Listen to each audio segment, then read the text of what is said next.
You may have seen the headlines about NASA's most recent mission, Artemis II, but not many people know the story behind one of the astronauts making history. Today we're going to be talking about Christina Koch. Welcome to my Fearless Faces series, where I do my makeup while talking about fearless women throughout history, women who have made history in the past or are doing things to change history now, and talking about women who may not have always got the recognition they deserve. Today we're talking about Christina Koch, an astronaut who's helping redefine how far we can go, not only in space, but in history. And in honor of this historic NASA mission, I'm going to be doing a galaxy-themed makeup look. And for this look, I'm going to be using various colors of cream face paint. I think I'm going to start with this royal blue purpley color on the face and kind of fade it into a purple. And then we're probably going to add little areas of pink in different colors, and then we'll add the stars and sparkles and rhinestones after. Christina Koch is currently 47 years old, and she was born January 29, 1979. And she was born in Grand Rapids, Michigan, but spent a lot of her life in Jacksonville, North Carolina. But she also spent quite a bit of time on her family's farm in Michigan. Her hobbies include surfing, backpacking, yoga, and running.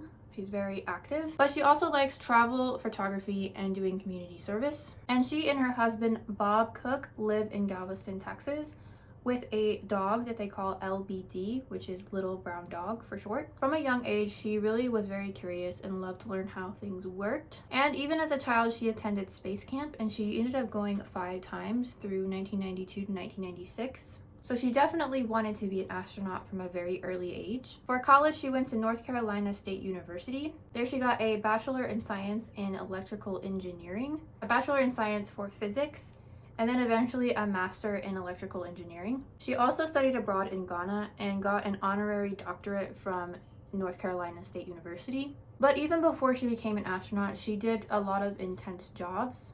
She became an electrical engineer at NASA's Goddard Space Center. She worked on a lot of instruments and things that they would use for spaceflight. And then she joined the United States Antarctica program, where she spent an extended time in Antarctica in extreme conditions. And she lived through an entire winter in the Amundsen Scott South Pole Station, and also worked at the Palmer Station. And while she was there, she worked on the firefighter and search and rescue teams. And it didn't stop there. She also worked in Greenland, Alaska, and American Samoa. And there she served as station chief. Really intense jobs and remote, isolated areas probably really helped her get prepared for space. Put her in the kind of headspace where she could know how it would be like. Even just to live in Antarctica on the bases there, you have to go through quite a bit of training and psychological evaluation. Not just anyone can live in those extreme conditions, both because it's such an isolated place and you're always inside with just a small group of people and it's not a very big place. So a lot of things like that I think probably helped her become the astronaut she is today. I wanted to add a little bit of context of women in NASA and what that's been like throughout its history. NASA was formed in 1958, and since then, women have always been a part of NASA, but a lot of the time back then it was behind the scenes. You might be familiar with the Hidden Figures story about Katherine Johnson, Dorothy Vaughan, and Mary Jackson. These women worked behind the scenes as mathematical computers, and they helped configure the things that needed to be done for the first space missions. And they face not only gender but racial barriers as well. I hope to one day do a Fearless Faces episode about the 3 of them as well. In the 1960s, women were not allowed to become astronauts, and there's a little known group of women called the Mercury 13. Mercury 13 was a group of accomplished women pilots who sought to become astronauts, who went through all of the testing to become an astronaut, all the physical and mental testing, and passed, and some of them even surpassing their male counterparts. Even though they proved that women were capable of passing all the same tests as men, they were still denied becoming astronauts. They were denied purely from sexism and the lack of support from NASA. That began to change in 1983 when Sally Ride became the first American female astronaut. Then Mae Jemison became the first Black woman astronaut in 1992, and Eileen Collins became the first female shuttle pilot in 1999. By the 2000s and 2010s, women became a normal part of missions and leadership. Today, in the Artemis era, they are intentionally making strides to become more inclusive, including the first woman and first person of color to the moon. As you can see, I went ahead and filled in the rest with blue, and then it kind of fades into purple on the arms. I didn't have enough blue to continue it all the way. Now we're going to add some pink areas and some light blue areas to kind of be like the galaxies and whatnot. Christina participated in the NASA Academy program in 2001. In 2013, she was selected as one of the 8 people who got selected that year in NASA's 21st astronaut class. And she completed her astronaut training in 2015. But becoming an astronaut is very competitive and very hard to do. There were thousands of people and she was one of 8 of them that got selected. Applicants go through very rigorous screening, both mentally, physically, and to make sure that you know what you're doing. They do a lot of interviews and psychological testing to make sure that you are someone that can handle stress in a different environment than you're used to, because once you're up there and there's not really much they can do. So they really want to make sure you're someone who can handle pressure, and you have to do a lot of physical activity and medical things to make sure that you're okay to go. Then you have to learn things like spacecraft systems in case something goes wrong while you're up there, electrical engineering, just knowing how the space flight works. Then they have to do things like practice spacewalks in water to kind of give you a feel of what it might feel like to be in space. I cannot imagine doing any of that. I cannot even go on an airplane. Like, I freak out. I really hate it. So like, to imagine going to space, I can't even. I certainly could never do that, and it really impresses me that these people have like the mental fortitude and the physicality and just the want to do something like that. So in 2019, she launched on her first space flight, and it was a long-term mission aboard the ISS, the International Space Station, and there she spent 328 days, which is the longest space flight conducted by a woman.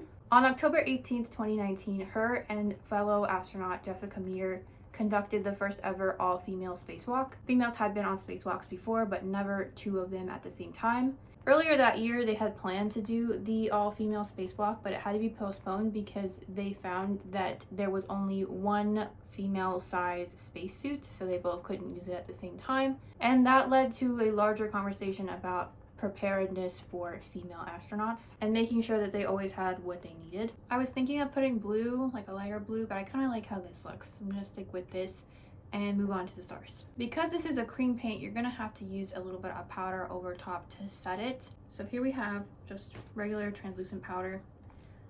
We're gonna put it on a puff and we're gonna set it. It's gonna look like a lot of powder, and it is a lot of powder, but it will help set it and it won't move after this. For the stars, we're using the Mayron White Aqua Face Paint. And this is water activated. Just put some water on there. And then I'm going to be using a toothbrush or a bristle brush. Then I'm going to dip it in the paint, and then I'm going to like flick it off with this kind of motion, and it's going to spray the white all over in a star-like pattern. And you're going to want to do it several times until you get the effect that you want.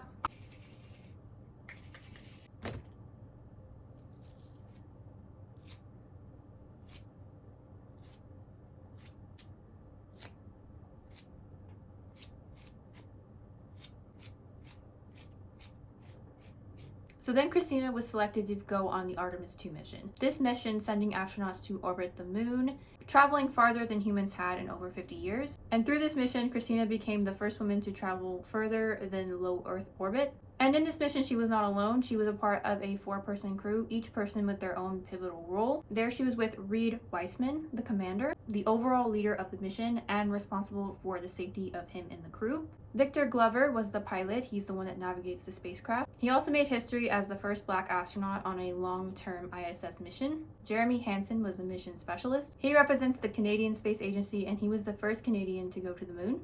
And of course, Christina Koch, she was the mission specialist. She was there to support operations, mission tasks, and experiments. And as we know, she became the first woman to travel this far from Earth. The larger mission for the Artemis program is to return humans to the moon, and this is kind of in preparation for doing that. They hope to build a long-term presence on the moon and possibly one day go to Mars. So now I'm taking a fluffy fan brush and this sparkle highlighter, and I'm just gonna be dusting this all over everywhere. So Christina described how it was to be able to see Earth from space, and she said it was very beautiful but very fragile, and that it seemed like a little lifeboat in the vast darkness. I can't imagine seeing like a little Earth and being so far away from it and just looking at it and thinking everyone who has ever existed and died and whoever exists right now is there, as far as we know. She said that Earth feels like one shared place and we're all a part of one same crew. It really is something that we should take more into account, that like we are just one people. This is the only Earth we have, and we should do better to it and to each other And I think you'd think a lot about that when you were out there looking down on it. For the lips, I wanted a dark purple, so I'm going to use this Sushi Glow Cosmetics lip stain in a purple shade. So I added the lips and I went ahead and added the false lashes. Now we're doing the rhinestones, and I apply it with the Mayron Liquid Latex. I'm going to kind of be putting them everywhere. Some of them are going to be in clusters, like a cluster of stars, and some of them are going to be more out there. And this is the completed look with the rhinestones. I tried to make kind of like a galaxy in the middle here, and clusters of stars all around. As for NASA and the future of the Artemis missions, there is an Artemis III mission that's supposed to take place. And Artemis IV and beyond is creating a lunar base, hopefully, for people to stay at. But NASA has not announced any astronauts that will be on those missions, but Christina Koch would be a good candidate, seeing as she has been before, and hopefully maybe she'll go again. And I'm sure we'll be seeing more about Christina in the future. And I'd like to thank Christina and the whole Artemis crew, both on space and on the ground, for continuing to do things in space and seeing how far we can go. But especially for Christina for helping to open the door just a little bit more for women in space. I think she's such an exceptional woman, so smart and so brave, and I can't wait to see what she'll do next. If you'd like to support the next generation of female astronauts, consider giving to Cosmic Girls. They nurture girls through STEM education and hands-on training, helping them become future astronauts, astrophysicists, and aerospace engineers. If you want to hear more stories like this about fearless women throughout history, I'd love it if you would subscribe, and let me know in the comments who you'd like to see featured in the next video. Thank you guys so much for watching.